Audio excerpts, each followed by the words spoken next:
The game mechanically is flawless.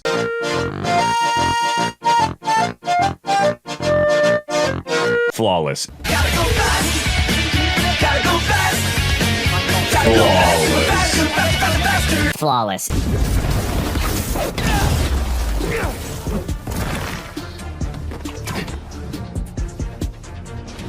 Flawless. I've been meaning to talk to you about something.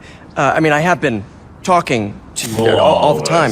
Geeks and Gamers has been infiltrated. What was once a bastion of being anti-woke propaganda seemingly just took the bait. Or maybe they just don't have any principles, and because it's Spider-Man, they must always defend Spider-Man. Because it seems like people just drop all of their principles that they have to defend this garbage game. Yeah, if you want a Spider-Man 2 review, more like Spider-Mid 2. There you go. That's all I have to say. We'll get more into the game when I'm refuting this guy on the Geeks and Gamers panel. Amount of times that I said that this game is so much fun. You know, if you did a drinking game, you'd be drunk after about, an hour, 2 hours. He is sweeping for this game. Every issue that this game has is not actually a big issue. It's not a problem. It doesn't exist, guys. The worst part is that nobody else on the panel besides Beardo has played Spider-Man all the way through. So he can just say whatever he wants, lie straight through his teeth, and get away with it.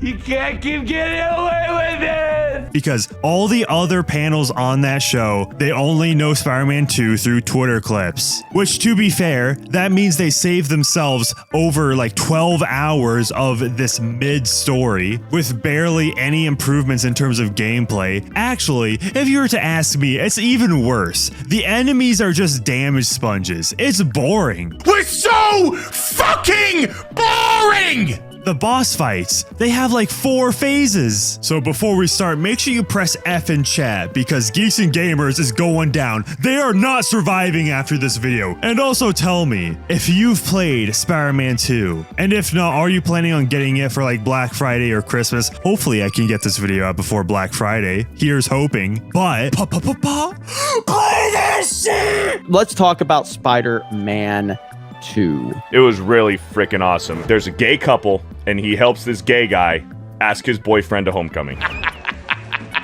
It was really freaking awesome. That means you get. So immediately, Beardo, what does Beardo have to say about Spider-Man 2? There's a gay couple, and he conveniently omits the fact that both are minors in high school. It's been an awfully prevalent trend that whenever Sony inserts sexuality into the video games, it's always on the kids. It started with Ellie in The Last of Us, the DLC specifically, and of course, most recently, these 2 gay children in Spider-Man 2. The game mechanically is flawless. They actually took out probably about, I'd say, half of the gadgets, plus they added abilities. So each Spider-Man has their own abilities. Miles obviously has his Venom shock powers, his bioelectricity, whatever, and then Peter has his spider robot arms, but also he gets the symbiote abilities later on in the game, which to me, those symbiote abilities are the most fun, just dumb fun when you get those. I'm gonna put some dirt in your eye. Please know that's not me making this poor attempt at zoomer editing in this Geeks and Gamers video. That's all uploaded to the Geeks and Gamers channel. Somebody saw that editing and was like, oh yeah, that's fine. That's good. But to address the combat, as I said before, it is arguably a step down from the first game and Miles Morales. Any qualities of the combat, of course, come from the first game and the second game. Let's just make the enemies more damage spongy. Let's nerf Spider-Man. But Miles Morales will be just as powerful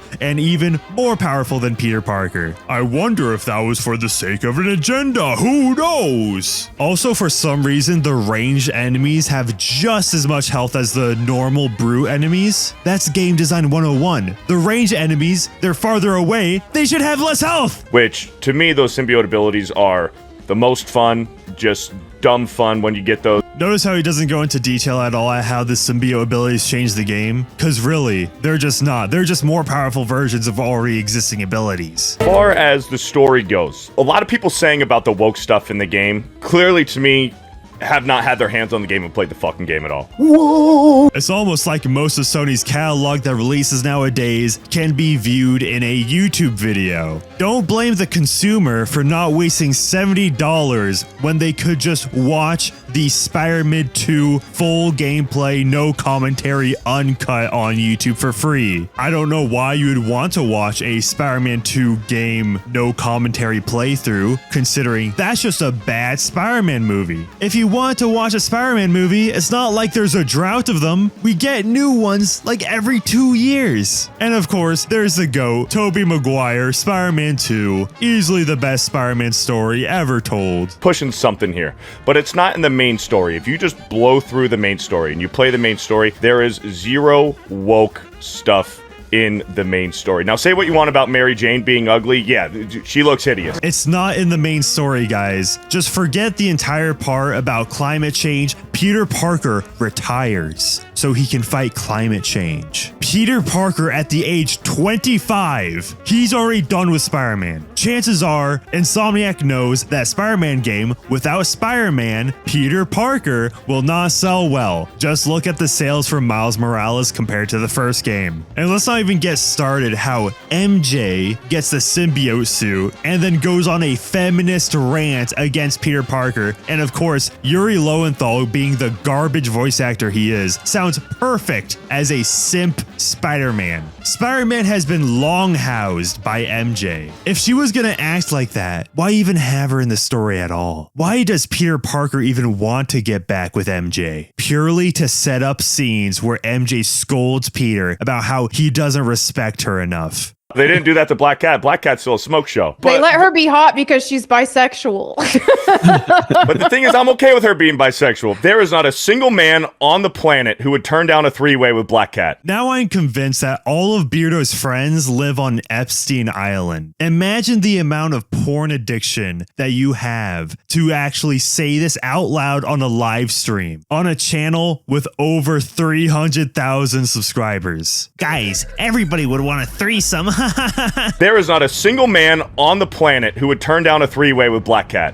It ain't gonna happen. And if you say you're going to, you're a liar. No, Beardo, you are a porn addict. The map is twice the size. The Webwings add a whole new dynamic. The web swinging feels better in the original Spider-Man 2 for the PlayStation 2. There is a learning curve to it, but once you do it, the game just goes so much faster. You have so much more control when you're web swinging and gliding. Tally ho. It's really a game changer once you get used to that web swinging assist turned all the way down. Yes, Webwings, because I would love to play Superman 64 in 4K 60 frames per second. The only two black guys is that one mission where you have to help the gay couple go to homecoming, and then that fucking force mission where you have to play as the deaf girl. He's very much downplaying the fact that the gay kids in question are minors. They are in high school. That's the whole thing, though, and this is why so many people have a problem with it. They know they can't push it like all directly, so they're putting it as a side so they can get the virtue signaling points, which is what pisses people off about it. If you believe in it, fucking go for it. Make everybody fucking gay in the game and see how your sales are gonna be. Jeremy here in all of his wisdom, not playing the game all the way through. He's only about 2 hours in, as he admitted earlier in the video. He takes the premise that Beardo gives out. That's the one thing that you never do in a debate. But he just took Beardo's premise and ran with it. It's like, yeah, it's all to the side because these woke companies are only looking for that ESG BlackRock score. No. How about the developers are pretentious? The developers are paid way too much. The developers need to be fired. It's the same kind of intellectual lazy argument as, oh wow, they used the wrong flag for Miles Morales' house. Look at these woke hypocrites. Hypocrisy is only a good argument if the person you're accusing of being a hypocrite is in good faith, which Insomniac clearly is not. I'm playing as a deaf girl? And there's no audio, too. Wait, so is this a main mission or is this a spray paint mission? Yes. Spray painting? Yes. Okay. So this is this is a side mission. Miles goes to a flower shop to go buy his girlfriend flowers. Why am I playing as the deaf girl? What she's doing is she is covering up ugly graffiti with her good-looking graffiti. Notice how Beardo is wearing the Gaston Snake on his hat. I think that perfectly explains what he is to Geeks and Gamers. He is a snake. He is slithering into the very trusted institution that is Geeks and Gamers to destroy it from the inside out. So the panel continues on talking about the mission where you play as Miles's girlfriend, and she is deaf and it's spray painting, and you're playing as Miles's girlfriend. Because when you pick up a Spider-Man game, it's like, all right, I want to play as the girlfriends of Spider-Man and the girlfriend of knockoff Obama Spider-Man. According to Beardo, only the deaf girl mission is the problem, not the MJ missions. Beardo thinks the combat's a-okay. The Beardo thinks that the glitches are a-okay. The Beardo is cool with a Cuban flag in a Puerto Rican household. Beardo is cool with the fact that this game can overheat your PS5 because I guess PlayStation 5s are just poor people PCs at this point, even with the detachable disk drive and all. Swag. Yeah, I could do there, dude. Uh-oh. Uh-oh. I'm just in time. Game bugged. Cutscene's bugged. Oh, shit. I'm missing things are happening. I want to see them. Oh, well, alright. The cutscene's just broken. Oh, shit. I think the game crashed.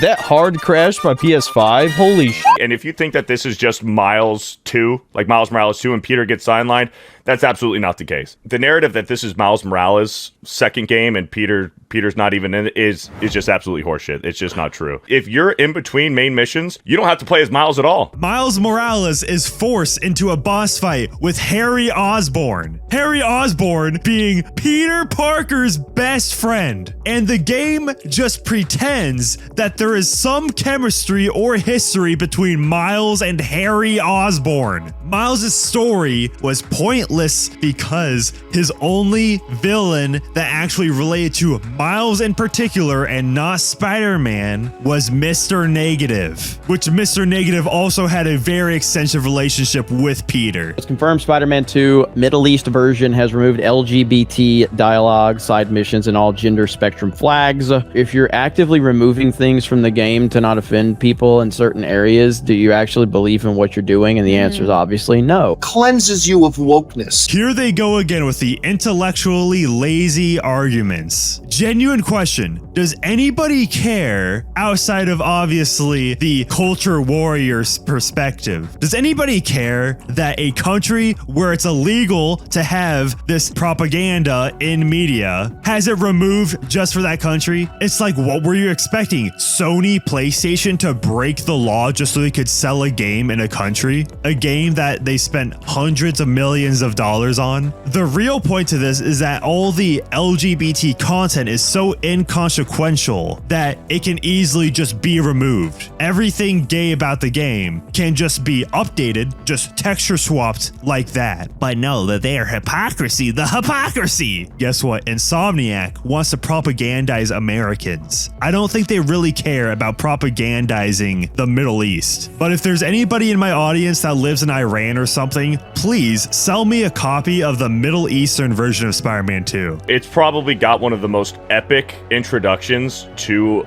a superhero video game, maybe just a video game in general, like the way they just throw you into this Sandman boss fight, this Titan God of War kind of it does feel like it's got a very God of War feel to it. It's pretty cool. It was really freaking awesome. Sandman is actually the only good boss fight in the entire game. When the first 5 minutes is the peak of the video game, that's where you know that you messed up. Versus Spider Queer sucks Dookie through a straw for 20. Thank you, Magnum Norris. You should ice that.